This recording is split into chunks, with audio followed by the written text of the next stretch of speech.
All right. So you need to set up on the Safewatch Pro 3000. So as you can see, yeah, wires, but I've also added a little something new. I've got an alarm.com module, and this is going to be the first time I power it up. So normally when I put alarm.com modules, I'm dealing with the 6160 RFs, 6160s and all that, those new keypads.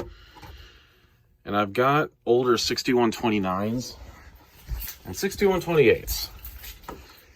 And they do a little boot up whenever you connect the alarm.com module to it for the first time. So I'm going to kind of demonstrate that.